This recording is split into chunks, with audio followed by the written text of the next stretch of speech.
Merci de votre fidélité sur CNews. Place à présent au grand débat des voix de l'info. Deux thèmes au programme ce soir. Tout d'abord, quelle relation pour la France d'Emmanuel Macron avec l'Afrique? Renouveler les liens avec le continent africain, c'est un sujet permanent. Mais y a-t-il un changement, un frémissement qui s'est enclenché précisément? Le président français en a longuement parlé aujourd'hui à Ouagadougou, au Burkina Faso, répondant aux questions d'une assemblée d'étudiants sans langue de bois.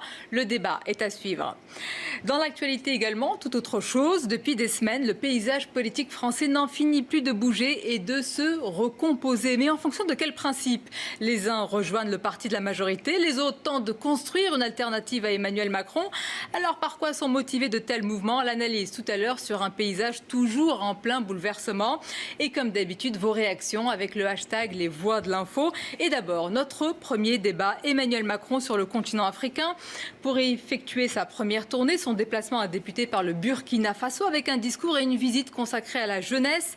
D'ailleurs, des heurts ont éclaté en marge de son allocution. Alors sur le fond et sur la forme, on va en parler avec nos invités. Comme tous les jours, je suis accompagnée des Voix de l'Info et aujourd'hui sont avec moi François Dorcival, bonsoir. Bonsoir Sonia. Éditorialiste à Valeurs Actuelles. À vos côtés, Anne-Claire Ruel, bonsoir. Bonsoir. Spécialiste en communication, fondatrice de l'agence Le Bord, et Frédéric Dabi, directeur général adjoint de l'IFOP. Bonsoir à vous. Bonsoir. Et on accueille pour ce premier débat François-Xavier Froland, bonsoir. Bonsoir. Vous êtes journaliste indépendant, vous êtes reporter, vous avez notamment été correspondant au Mali et vous êtes l'auteur de ce livre qu'on va voir tout de suite, Mali, au-delà du djihad, aux éditions Anna Moza. Avec nous également Francis Patindé, bonsoir. Bonsoir. Et bienvenue, vous êtes journaliste, professeur à Sciences Po. Tout d'abord, messieurs, le président français entend renouveler les relations entre la France et l'Afrique. Vaste défi, sujet permanent, on va en parler. Mais tout d'abord, sur la forme, est-ce que c'est votre avis, Francis Patindé? Est-ce que l'échange, l'interactivité avec les étudiants africains, est-ce que ce format-là est tout de même assez inédit, avec des questions-réponses sur un ton direct, sans langue de bois, sans tabou? Qu'en avez-vous pensé? Je pense que c'est vraiment, d'abord, dans la forme, c'est quelque chose de nouveau. Parce que moi, j'ai vu Chirac en Afrique, j'ai vu Sarko, j'étais là à Dakar pendant le fameux discours. Et je trouve que oui, ça a changé, ça nous change. C'est le fruit de la jeunesse. Il a voulu innover, il avait promis qu'il nous surprendrait. Je pense qu'il faut être honnête et reconnaître qu'il nous a surpris. C'est votre avis, François-Xavier Froland? Oui, totalement. Je crois que c'est l'âge qui joue, sa génération. C'est aussi sa petite expérience en Afrique. Il ne faut pas oublier qu'il a fait un stage ENA au Nigeria. C'est mieux que beaucoup qui parlent de l'Afrique sans y Ça fait sourire Francis Patindé. Hein. Oui, parce que on ne peut pas parler d'une expérience. Stage à l'ENA, ça ne fait pas de vous un Africain. Ah non, mais je ne crois pas qu'il se prétende africain. Justement, il ne joue pas les Africains. C'est peut-être la différence avec d'autres. Il est, je crois, totalement décomplexé. Il est français. Il assume le passé de la France, les bons côtés de l'histoire, les mauvais. Et c'est un peu ce qu'attendaient peut-être ces jeunes Africains, un discours sincère, évidemment patiné de belles promesses, mais j'ai eu l'impression que le contact est passé, on verra sur la durée. On va en parler de ce contact, parce que parfois quand même il y a eu des moments un peu tendus. En tous les cas, un discours de vérité, notamment sur un sujet sensible, celui de la monnaie, du maintien du franc CFA, qui est considéré par certains comme une monnaie coloniale. On va écouter cet échange entre le président français et des étudiants sur place. N'ayez pas ce discours de revendication, là aussi, qui a des accents post-coloniaux qui ne sont pas ceux de votre génération, en expliquant qu'on aurait mis un joug sur quoi que ce soit. Il n'y a pas de joug, il n'y a pas un Français qui utilise l'or du Burkina Faso, si vous voulez. Arrêtez. Parce que de l'autre côté, moi j'ai des contribuables français qui viennent me dire pourquoi vous continuez à mettre de l'aide publique au développement avec mes impôts dans les pays d'Afrique. Donc tout le monde va se calmer. Je le fais parce que c'est une très bonne chose, mais moi j'utilise pas l'or du Burkina Faso pour faire quoi que ce soit. Il n'est pas chez moi, il est chez vous. Bon. Francis Patindé, ça vous fait sourire. C'est assez inédit. Hein, c'est le langage de vérité, c'est du Macron tout cru. Je pense que c'est comme ça qu'il faut parler à l'Afrique, surtout à la jeunesse africaine.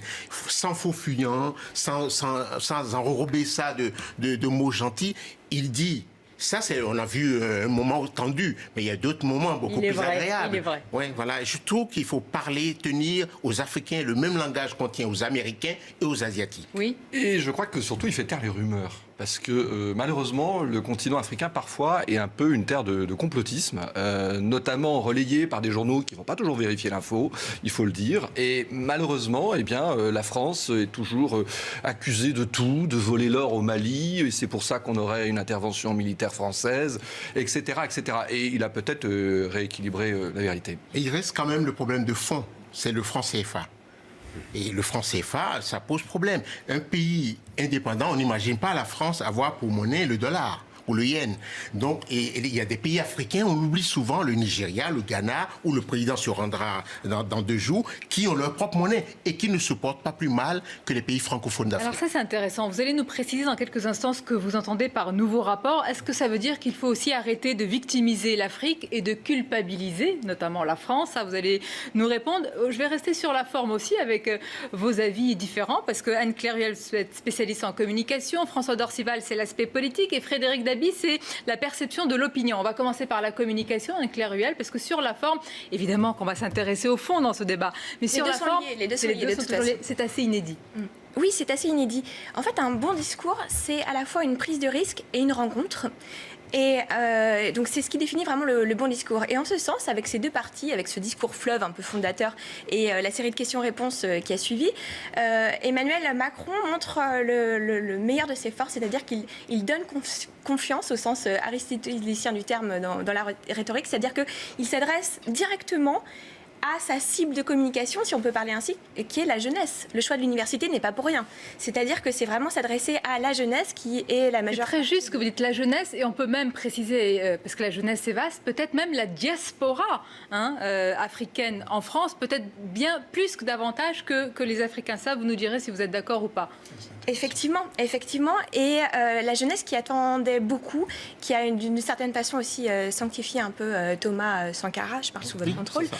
J'ai appelé un ami burkinabé pour préparer l'émission. Il me disait que sur le boulevard Charles de Gaulle, en fait, les panneaux étaient remplacés par les panneaux Thomas Sankara, et que Radio Omega, qui est une radio aussi assez connue, donnait la parole aussi plutôt aux opposants, et que finalement la situation s'était plus ou moins inversée à l'issue de ce discours. En tous les cas, juste un mot sur ce sujet, la mémoire vraiment de Thomas Sankara a résonné dans ce lieu où Emmanuel Macron a tenu son discours. Absolument, et l'annonce donc de la levée du secret défense est un couronnement, et ne fait que constater. Ce qui est intéressant également à dire, c'est que Emmanuel Macron est né en 1977, l'année où le dernier confetti de l'Empire colonial français, Djibouti, donc on appelait à l'époque Territoire français des affaires et de l'histoire, a eu son indépendance 6 mois plus tôt. Et il a eu raison, il a l'âge de la majorité des Africains, qui ont moins de 35 ans pour 60 à 70% d'entre eux. Il est chez lui, il est dans la vague. Il a été assez habile, parce qu'on sait très bien que le président Macron ne partage absolument pas les idées révolutionnaires de Thomas Sankara. En un mot précisé, rappelez évidemment. Monsieur Macron est quand même plutôt libéral, et Sankara défendait une vision socialiste, étatiste de la société, de l'économie, donc rien à voir. Maintenant, Macron a compris que dans le cœur de ces jeunes, c'est devenu un héros, un mythe, et qu'il faut faire attention au mythe. Alors, je reviens sur le discours. Justement, un bon discours, c'est aussi, et donc c'est instruire, c'est émouvoir, et c'est aussi valoriser les auditeurs. Et je pense que c'est en ce sens qu'il Et c'est peut-être se démarquer du passé avec une rupture quand il dit, François Dorcival, moi je ne vous donne pas de leçons. Alors ça renvoie peut-être pas à un passé très éloigné. À qui il pense un tout petit peu revenir sur l'amphi des étudiants. Donc 800 étudiants. Donc ce sont des jeunes, tout le monde l'a dit sur ce plateau, pas seulement des jeunes, des étudiants, et des étudiants qui, en effet, politiquement, sont marqués, engagés. Et le Sankara, qui a fait partie du débat, fait aussi partie de leurs engagements politiques. Donc c'est un public qui n'était pas acquis à la vision libérale de Emmanuel Macron. Et c'est ça qui lui plaît aussi, c'est d'aller au contact. Et il y a été fortement pendant cette heure de débat, par les exemples que vous avez montrés, et puis parce qu'on pouvait le suivre tout à l'heure en direct. Une question toujours sur l'opinion française, Frédéric Dabi. Peut-être qu'on a tort de le dire, mais parfois on dit que les Français ne s'intéressent pas à ce qui se passe en dehors de nos frontières, de leurs frontières hexagonales. Est-ce que c'est le cas? Peut-être qu'avec la relation avec l'Afrique, c'est toujours particulier. Oui, déjà, il y a une vraie tendance depuis quelques années, c'est un intérêt grandissant des Français pour les sujets internationaux. Car de plus en plus, cela les concerne.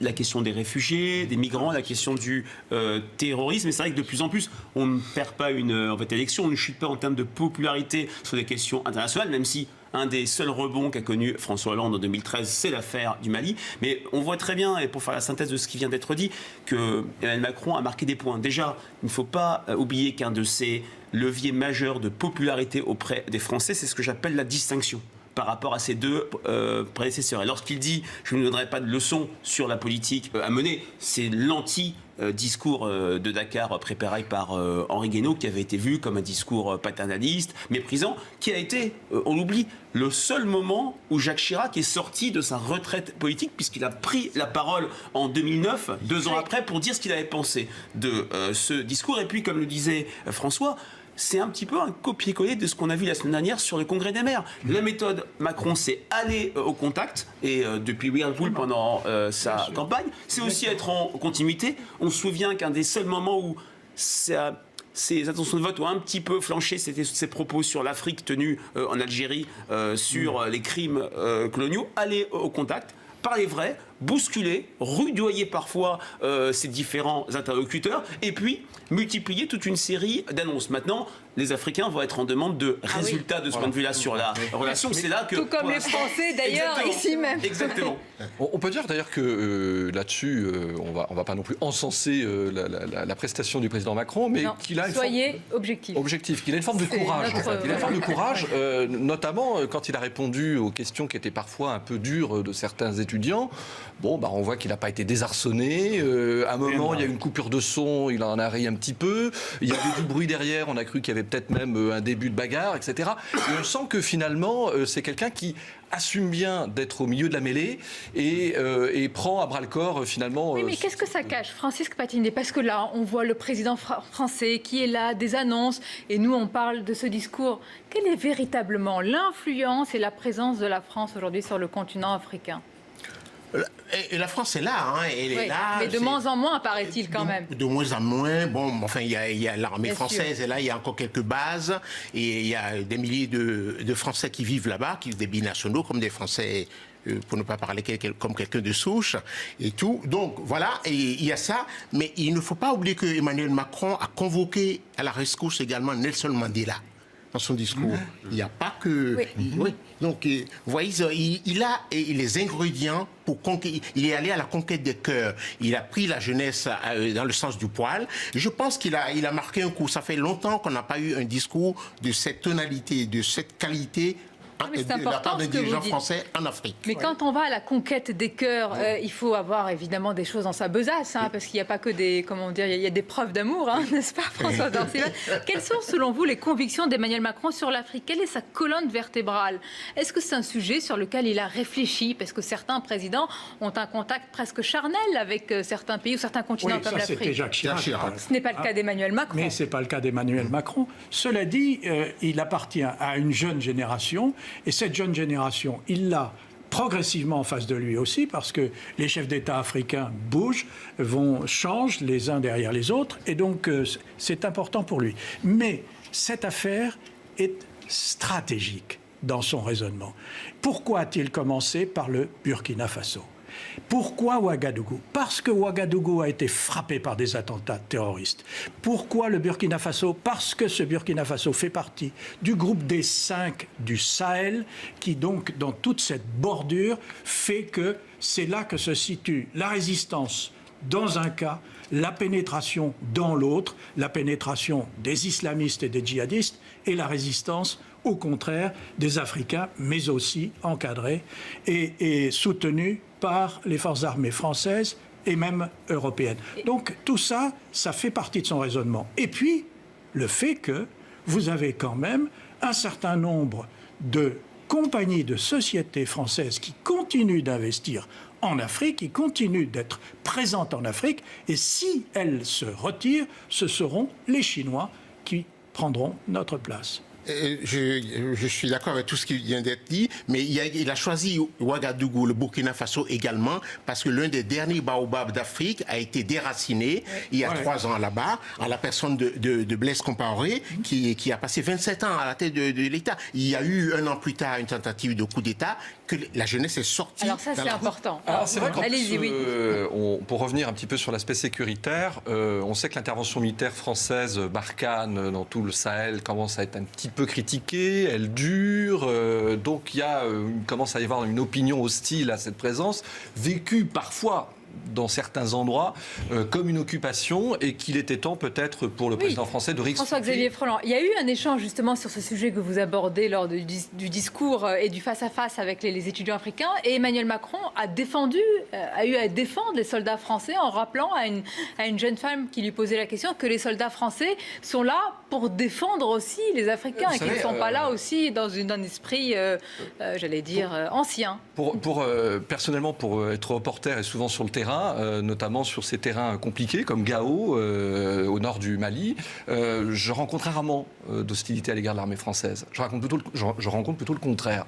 En revanche, que vous ayez quelques centaines d'étudiants un petit peu politisés, parfois même manipulés, qui soient très hostiles à la France. Vous en avez eu dans tous les pays de la sous-région. C'est un vieux ressort populiste qui revient assez régulièrement. En revanche, je dirais, faites attention, parce que derrière les manipulations peuvent être terribles, celles des djihadistes par exemple. Mais là, tout intéresse que l'armée française s'en aille. Qui est déjà opposé à la France, il y en a en France également. Ah mais oui, et je vous le confirme, oui, on en reçoit des opposants. Mais non, mais pour aller plus loin sur ce que vous dites, et Francis Patidé, vous pourrez répondre, est-ce qu'il y a encore cette image selon laquelle quand même la France fait et défait certains pouvoirs, qu'elle défend les dictateurs en Afrique, qu'elle choisit les dirigeants comme Alassane Ouattara, ou alors qu'elle défait et fait tomber Kadhafi. D'ailleurs, il y a eu une question sur la Libye. Et on voyait bien que les étudiants, ils avaient vraiment grief contre la France sur l'intervention française, évidemment, parce qu'il y a eu des répercussions dans tout le Sahel. Absolument, et parce que ça a été une erreur. Il n'y a pas eu de service après-vente, on a enlevé Kadhafi, et après, on a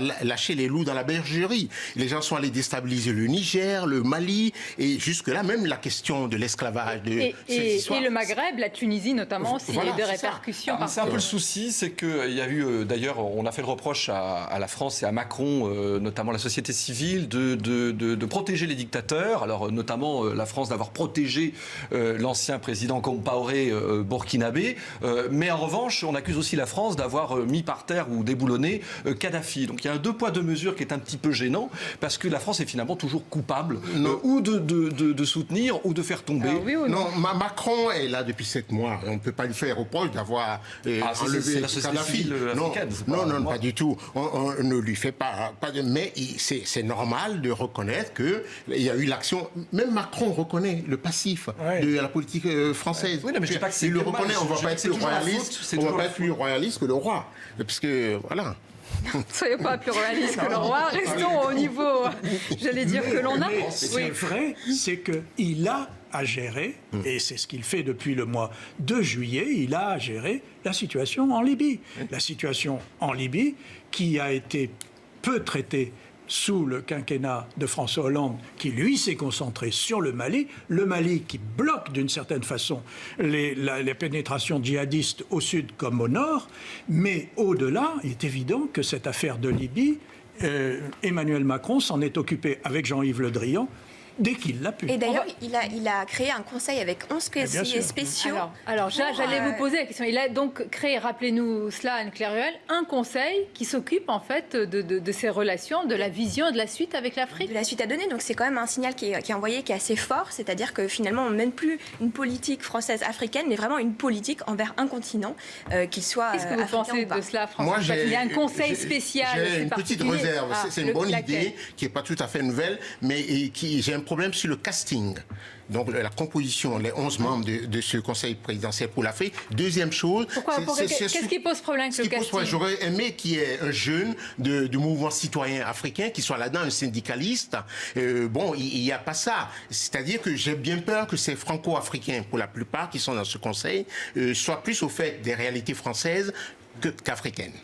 Ah, ça, c'est une bonne remarque. Je reste encore un moment, quand même, c'est important, sur le terrain sécuritaire, François-Xavier Freland, parce que vous connaissez bien le Mali. Qu'est-ce qui se passe en ce moment au Moyen-Orient? Daesh est défait en tous les cas au niveau de son califat sur le territoire. Certains experts s'inquiètent d'une sorte de vase communicant entre le Moyen-Orient et l'Afrique. Est-ce que c'est le cas? Est-ce que Daesh pourrait trouver malheureusement son califat? C'est toute l'inquiétude des experts sur place, des militaires français, notamment des généraux qui dirigent l'opération Barkhane et qui sont en ce moment en train d'essayer de chercher où se cachent les djihadistes de Daesh. Beaucoup, effectivement, on commence à savoir que beaucoup arrivent du Moyen-Orient, sont passés par la Libye et se retrouvent au sud, en fait, à la frontière entre le Niger, le Mali et le Burkina Faso, où le nouveau Daesh, c'est-à-dire le groupe État islamique pour le Grand Sahara, dirigé par Al-Sahraoui, qui est lui-même un homme qui a lutté longtemps pour le Front Polisario, pour un Sahara libre, on va dire, aujourd'hui a été recyclé par Daesh et commence à frapper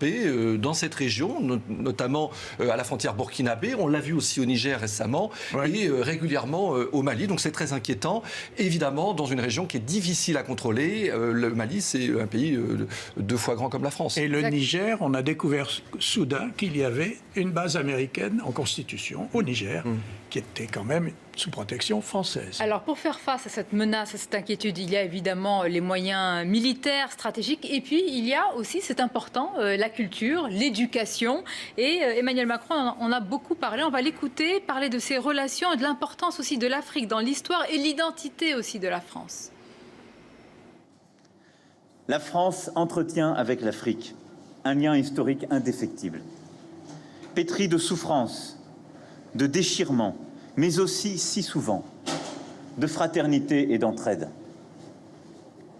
L'Afrique est gravée dans la mémoire française, dans la culture, dans l'histoire, dans l'identité de la France. Et c'est là une force et une fierté que je veux cultiver, que je veux porter comme un atout de la France et pour l'Afrique dans notre rapport au monde. Pour le prendre au mot et pour vous prouver que je ne suis pas plus réaliste que le roi, je pense que dans les usuels scolaires français, on devrait commencer par apprendre aussi l'histoire de l'Afrique. Pourquoi? Parce que vous avez beaucoup aujourd'hui de binationaux, de franco-africains, notamment de franco-maliens, qui ont oublié d'où ils viennent, qui ne savent plus qu'ils viennent d'une culture animiste, une culture dogon, une culture sonraille, une culture mandingue, où il y avait d'autres croyances que l'islam radical. Et malheureusement, pour l'avoir fait l'expérience dans un avion qui m'emmenait de Paris à Bamako, beaucoup de ces franco-maliens aujourd'hui sont tombés dans l'islam radical en pensant que c'est la tradition malienne. Et je trouve que enseigner cette culture-là... L'importance de l'éducation, de l'histoire, évidemment. Francis Patini, il y a aussi les sujets qui fâchent, il faut qu'on en parle, parce que Emmanuel Macron a parlé de la Libye, du sort terrible, tragique, inhumain des migrants, mais sans pointer la responsabilité des dirigeants africains ou de l'élite africaine. On a quand même envie de se tourner vers eux et de leur demander, mais qu'est-ce que vous faites? Qu'est-ce que vous faites pour vos enfants, pour vos filles, pour vos garçons? Mais vous avez raison, ces jeunes partent pour plusieurs raisons. Il y a ceux qui partent pour des raisons économiques, parce que l'avenir n'est inscrit nulle part. Il y a ceux qui partent pour des raisons politiques. Par exemple, si vous êtes érythréen aujourd'hui, depuis l'indépendance de ce pays, il n'y a pas eu d'élection dans ce pays. Et donc, vous êtes jeune érythréen, vous avez le choix entre aller sur le champ de bataille pour emmerder tous les voisins ou partir. C'est pour ça qu'il faut être désespéré pour traverser le Sahara et la Méditerranée. Ils vont pas la fleur à la boutonnière, le sourire au bec. Il faut être vraiment désespéré. Pour que tous ces jeunes soient prêts à prendre des risques incroyables pour aller en France ou en Europe, c'est bien la preuve que la grande partie de la jeunesse n'est pas si hostile au continent européen. Et là encore, il y a, j'allais dire, le poids des mots, malheureusement, face au choc de la réalité. Le poids des mots, c'est quand Emmanuel Macron qualifie ce qui se passe en Libye de crime contre l'humanité. Frédéric Dabi, est-ce que ces sujets, parce que parfois, malheureusement, il y a une forme d'anesthésie du débat des Français, une actualité, un drame chassant l'autre, on ne se rend pas compte de la gravité de certaines choses. Est-ce que sur ce sujet-là, il y a encore une mobilisation, une attention ? Alors, c'est vrai qu'il y a une opinion publique française qui est relativement complexe. Elle est déjà beaucoup moins favorable à l'accueil des migrants que d'autres pays, y compris l'Allemagne, ou plutôt l'Allemagne, où en Allemagne, il y a un accueil de migrants nettement supérieur, ce qui explique aussi en ce moment les difficultés que connaît Angela Merkel. Mais c'est vrai que l'image de septembre 2016 de ce petit garçon noyé sur les côtes européennes avait beaucoup frappé et beaucoup ému les Français. C'est vrai qu'on a un Emmanuel Macron qui Et on le voit aussi en politique intérieure, souffle le chaud et le froid. Le chaud, c'est ses paroles sur la fraternité africaine. Il est une fois de plus en rupture avec le discours de Nicolas Sarkozy. Et là, il s'inscrit quand même dans une tradition qui est la tradition mitterrandienne de 81 de Jean-Pierre Cotte. On se souvient comment ça s'est terminé. Vous nous ramenez loin, oui. Oui, ça nous ramène loin, mais c'est un ministre qui, comme Emmanuel Macron, c'était un simple secrétaire d'État, si je ne me trompe pas, je ne suis pas sûr, mais qui avait dit les réseaux focards, la France-Afrique, c'est absolument terminé. Un an et demi après mai 81, il avait été remercié. Donc là, une fois de plus, les Africains jugeront sur les actes. Mais c'est vrai que sur la question des migrants, sur la question des réfugiés, on a une opinion publique hexagonale extrêmement tendue et Emmanuel Macron ne fera sans doute pas une déclaration mercadienne. Puisque vous m'amenez sur ce qui a été appelé la France-Afrique, et pour conclure, Francisque Patindé, il y avait toujours un homme ou des hommes qui étaient comme ça, qui incarnaient cette France-Afrique. Il y avait Focard, il y avait Bourgi, etc. Aujourd'hui, vous n'en connaissez pas. D'icône peut-être, d'icône non. Vous savez, France-Afrique, c'est quelque chose de complexe. C'est pas que le système de valises, de mallettes.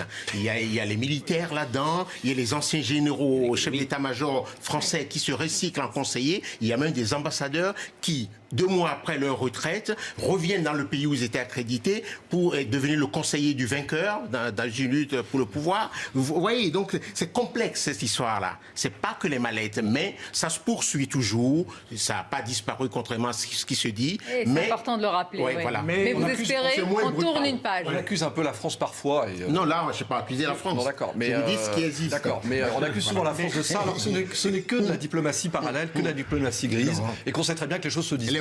Les mallettes, c'est pas la diplomatie. Bon, ça, je pas les... Non, ça c'est autre chose.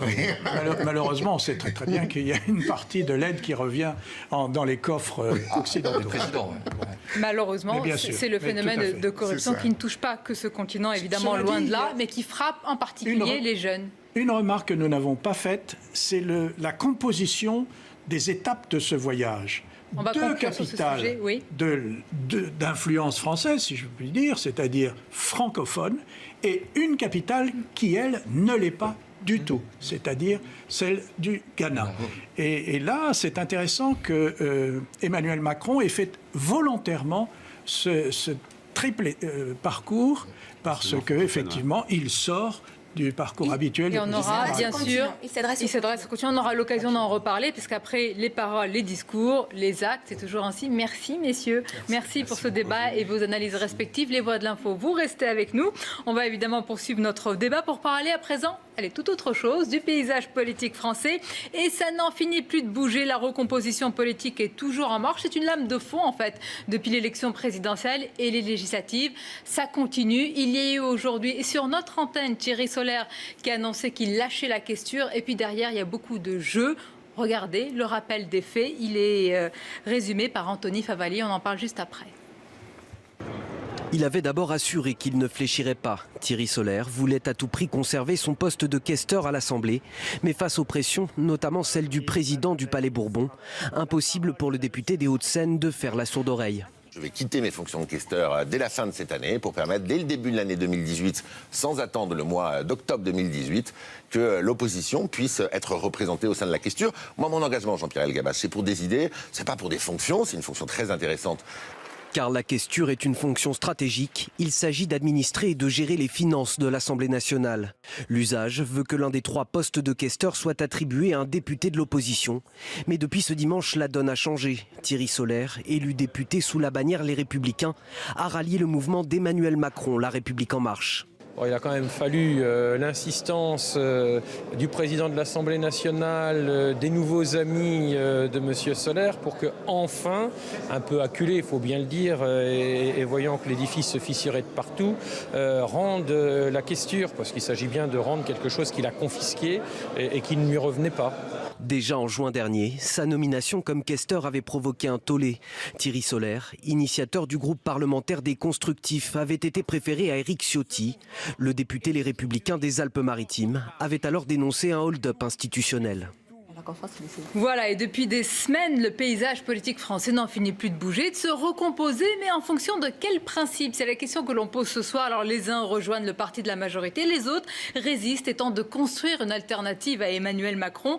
Alors par quoi sont motivés de tels mouvements? Conviction ou une dose de trahison? Ou les deux peut-être? On en parle avec nos invités, toujours les voix de l'info. À mes côtés, François Dorcival, éditorialiste à Valeurs Actuelles, Anne-Claire Ruel, spécialiste en communication et fondatrice de l'agence Le Board, Frédéric Dabi, directeur général adjoint de l'IFOP, et nous a rejoint Sylvain Courage. Bonsoir. Bonsoir. Et bienvenue. Vous êtes éditorialiste à l'Obs et vous êtes l'auteur de ce papier, de cet édito cette semaine. On va le voir, ralliement de Solaire, Darmanin, Dussopt, Macron, le rasoir à deux lames. Pourquoi deux lames? Parce que ça me fait penser à une célèbre publicité pour un rasoir. La première lame, c'est celle de mai-juin. Alors, elle est très efficace, elle coupe le poil. Mais le poil, il est encore susceptible d'être rasé par une deuxième lame avant qu'il ne se rétracte. Et c'est exactement ce qui se passe, par analogie, avec cette deuxième vague de ralliement, à la fois à droite, puisqu'on a l'aftershock avec Solaire et Le Cornu et Darmanin. Et puis à gauche, c'est plus surprenant parce qu'on s'y attendait moins. Et on voit donc se reproduire le mécanisme de la recomposition sous le choc de l'élection d'Emmanuel Macron. Ça, on va en parler, cette lame de fond donc, qui se poursuit, vous l'avez dit, avec des ralliements à droite et à gauche, avec une entrée au gouvernement quand même. On va s'arrêter tout d'abord sur le cas de Thierry Solaire, qui a annoncé, c'était ce matin, sur notre antenne, sur CNews, face à Jean-Pierre Elkabbach, qui lâchait finalement la question. François Dorceval, il faut dire qu'il a très vite cristallisé le mécontentement, l'incompréhension, y compris dans les rangs même de La République En Marche. Mais tout de suite, c'est-à-dire dès le mois de juillet, c'est-à-dire dès que cette assemblée a été installée. Pourquoi a-t-il autant agacé? Non seulement parce qu'il voulait être le chef d'un groupe dit constructif auprès d'Emmanuel Macron, mais qu'il en avait profité, étant donné qu'il venait tout de même de la campagne de François Fillon, il ne faut pas l'oublier.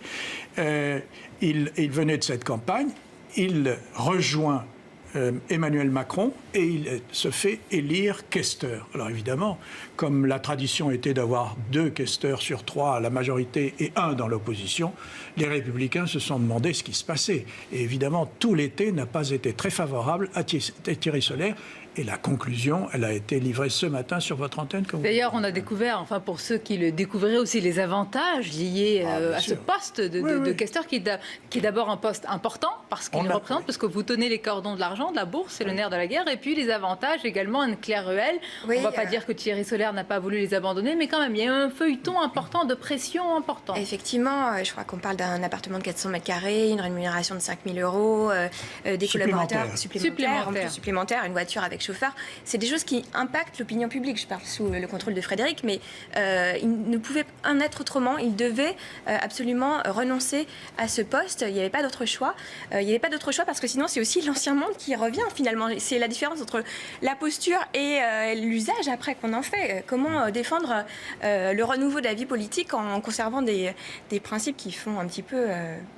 Vestige de l'ancien monde, exactement. On va dire. Frédéric Dabi, est-ce que ce genre de feuilleton, est-ce que ce genre d'épisode marque l'opinion publique ou pas? Je ne le pense pas. Là, il ne faut pas oublier une règle. Non, mais je ne vais quand même pas contredire ce que vient de dire Anne-Claire, mais c'est vrai qu'il y a une règle de base qui est que la scène parlementaire n'est pas une scène véritablement visible des Français. Nous testons depuis quelques mois Thierry Solaire dans le baromètre IFOP fiducial pour Match. On voit très bien que plus de 2 tiers des Français déclarent ne pas le connaître. C'est vrai qu'il a cristallisé une hostilité. Moins parce qu'il a soutenu François Fillon avant de le quitter au lendemain du discours du Trocadéro, mais ça a été l'arbitre de la primaire. Ça a été celui qui était tout à fait neutre et plutôt en bonne relation et avec Nicolas Sarkozy, et avec François Fillon, et avec Alain Juppé. Maintenant, le regard des Français sur Thierry Solaire et plus largement sur Gérald Darmanin, Bruno Solaire ou Sébastien Lecornu, les Français ne sont pas sur une logique de traîtrise ni de trahison. Ils savent que ça fait peut-être partie du folklore politique. N'oublions pas, et j'ai cité son nom lors du débat précédent, qu'il y a un homme politique qui a été perçu comme le traître absolu, qui a gagné 2 élections présidentielles. Jacques Chirac, il aurait trahi Jacques Chaban-Delmas, il aurait trahi Valéry Giscard d'Estaing, ça n'a pas empêché une carrière. Et il a été trahi, voilà, comme quoi. Voilà. C'est toujours le traître de quelqu'un. Les Français sont moins sur cette logique de trahison que sur une logique de cohérence. C'est votre avis? Autant je pense qu'ils ne pardonneront pas à un Olivier Dussopt, lorsqu'ils le connaîtront, d'avoir voté contre le budget et 6 jours après le défendre au plateau au Sénat. En revanche, ce qui vient de se passer avec Thierry Solère, Gérald Darmanin et Sébastien Lecornu, c'est un processus, c'est la conclusion de cette droite centriste libérale européenne qui ne peut pas cohabiter avec Laurent Wauquiez. C'est votre avis? Oui, bien sûr, ce sont des compagnons d'Édouard Philippe. C'est la fameuse bande du Bellota, ce restaurant où vous avez l'habitude de se réunir pour appeler de leur vœu une droite, disons, plutôt centriste, européenne, ouverte sur les sujets de société, bref, libérale en économie, tout ce qu'Édouard Philippe a incarné. Donc, le ralliement de Solère, il est logique. Alors, il a un peu entaché son geste politique en essayant de s'accrocher au privilège de la fonction de questeur et en piétinant un peu la pluralité et les traditions de l'Assemblée nationale. Bon, il s'est ravisé. Le cas du Dussopt est différent parce que ses anciens camarades socialistes le disent bien. Il y va parce qu'il avait envie d'être secrétaire d'État. C'était son projet. Tandis que les autres, pas du tout.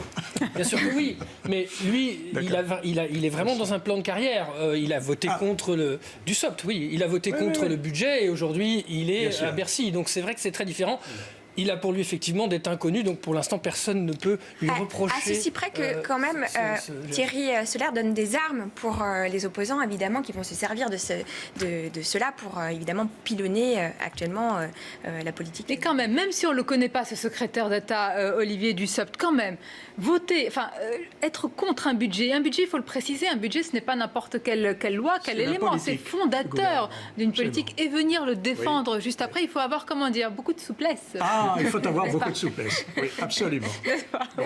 Et c'est ce qu'il vient de démontrer et nous le verrons à l'œuvre. Ça restera sa marque d'origine. Bien. Mais d'une certaine façon, c'est aussi à cause de ce vote du budget que Thierry Solère a pris la disposition qu'il a prise. C'est parce qu'il s'est rendu compte que son groupe des constructifs, en réalité, n'existerait pas, qu'il a choisi de rejoindre En Marche. Mais je rebondis sur le propos de notre ami Sylvain, c'est aussi le plan de carrière, car Thierry Solère, lui, est un politique, comme l'a rappelé tout à l'heure Frédéric Dabé, politique à la primaire, politique comme porte-parole, politique comme député, etc. Et il se dit, mais si je rejoins En Marche, il n'y en a pas beaucoup de vrais politiques chez eux. Donc, les deux choses. D'une part, je solde mon été raté avec les constructifs, et d'autre part, je prépare peut-être un plan de carrière. Alors, Sylvain Courage, on va essayer de s'y retrouver avec les constructifs, parce que le groupe des constructifs à l'Assemblée nationale, il s'est rebaptisé aujourd'hui UDI, Agir et Indépendant, du nom des partis, ne souriez pas, j'essaie d'être sérieuse, du nom des partis qui le composent, et on va justement écouter à ce propos Jean-Christophe Lagarde, qui est le président de l'UDI. Oui. Après 6 mois d'expérience, de faire en sorte que les partis politiques qui composent notre groupe, l'UDI et désormais Agir, puissent être mieux incarnés, mieux identifiés, parce que nous avions tous tendance à mettre derrière ce vocable des constructifs un peu tout et n'importe quoi. Et nous ne sommes pas tout et n'importe quoi. Nous incarnons le centre et la droite progressiste, c'est-à-dire des gens qui sont pour l'économie de marché, mais qui veulent qu'il y ait de la responsabilité sociale, qui veulent que l'éducation redevienne un facteur d'ascenseur social, qui veulent que l'Europe soit un bouclier contre la mondialisation, bref, qui ont des valeurs qu'ils entendent incarner et qui ne sont pas celles de M. Wauquiez et qui ne partagent pas toute la politique de M. Macron. Sylvain Courage. Tectonique des plaques. Le nom essentiel a été cité, Laurent Wauquiez. C'est-à-dire qu'à partir du moment où Laurent Wauquiez va vraiment mettre la main sur les Républicains, eh bien ce groupe-là, au nom si compliqué, redevient une petite réserve pour Emmanuel Macron, pour une troisième lame, c'est-à-dire essayer de ramasser tous les hommes de droite qui n'accepteront pas le virage identitaire et populaire de Wauquiez et seront naturellement enclins à rejoindre la majorité et jusqu'où, peut-être jusqu'à La République En Marche. Et il y a quelque chose aussi dans ce phénomène de vague qui est aussi notable, c'est que finalement ça démontre aussi la vacuité d'une certaine façon de la classe politique actuelle. C'est-à-dire que finalement en faisant venir à lui des politiques qui ont fait preuve finalement d'une forme d'inefficacité, aujourd'hui ils sont taxés d'insincérité puisqu'ils trahissent d'une certaine façon leur camp, même si on a vu il y a différentes formes de trahison et finalement ça remet en cause, même s'ils sont dans leur camp, voilà, leur conviction tout Mais simplement. ça, c'est important parce que depuis tout à l'heure, vous employez des mots, vous dites qu'il a une réserve, Sylvain Courage. Frédéric Dabi, vous avez presque dit que c'était naturel. Est-ce que, donc, si je vous comprends bien, Emmanuel Macron n'use pas, comme Nicolas Sarkozy, d'un débauchage individuel comme il l'avait fait? Ce n'est pas du tout la politique d'ouverture. On n'est pas du tout sur une logique d'ouverture, puisqu'il a d'autant plus de facilité, il en aura d'autant plus à faire venir telle ou telle personnalité. N'oublions pas que cette recomposition de la droite n'est pas finie. À la fin de l'année, l'UDI, sur le papier, disparaît, vu avec la fusion des deux partis radicaux valoisiens et du PRG. Ce qui est d'autant plus facile pour lui, c'est qu'à la différence de l'ouverture sarkozienne en 2007, malgré des quelques sarkozystes de gauche qui n'étaient pas du tout approuvés par les sympathisants socialistes de l'époque, là, on a dans toutes nos enquêtes de popularité, selon les questions posées, entre 50% et 2/3 de sympathisants de droite LR qui sont satisfaits de l'action d'Emmanuel Macron, qui ont une bonne opinion d'Édouard Philippe. C'est là que l'espace politique du futur président de LR, Laurent Wauquiez, est particulièrement malaisé, compliqué. D'un côté, à gauche, pour le PS, il y a un espace qui est celui de taper sur un gouvernement menant une politique injuste, mais il n'y a pas d'incarnation.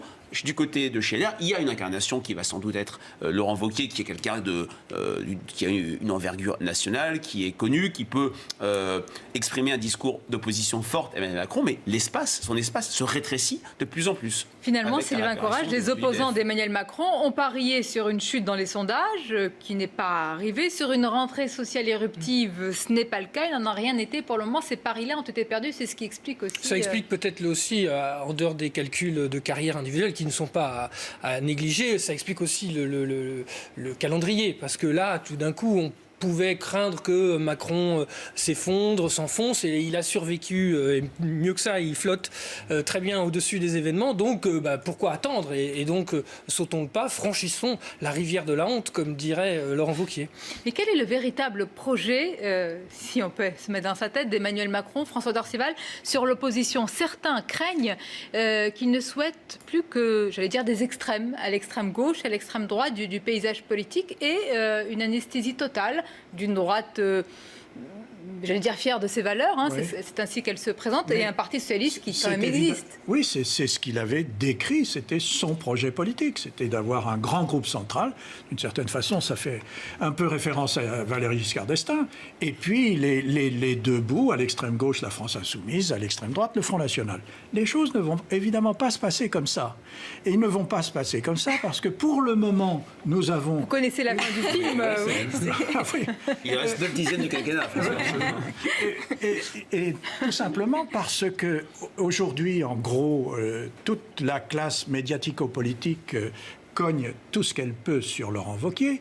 Le jour où il devient patron des Républicains, il devient de facto chef de l'opposition. Chef de l'opposition parce qu'il n'a pas 100 députés seulement à l'Assemblée nationale, il a la majorité au Sénat et il a la majorité des départements, des grandes villes et des régions. Ça fait beaucoup de choses.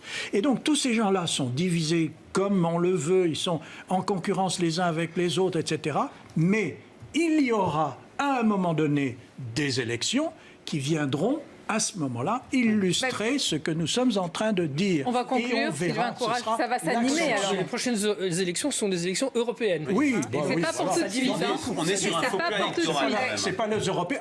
Il n'empêche qu'on a bien tort de le négliger, puisque le président de la République a reçu tous les chefs de parti pour leur demander leur avis sur le mode de scrutin aux européennes. C'est dire que lui, il y pense. En tout cas, Emmanuel Macron continue la triangulation, c'est-à-dire essayer d'être au-dessus. Et la recomposition, c'était le thème de notre débat, la lame de fond, la double lame, comme vous l'avez écrit, Sylvain Courage. Merci à vous, merci pour ce débat et vos analyses respectives. Restez avec nous sur CNews, évidemment. L'information se poursuit.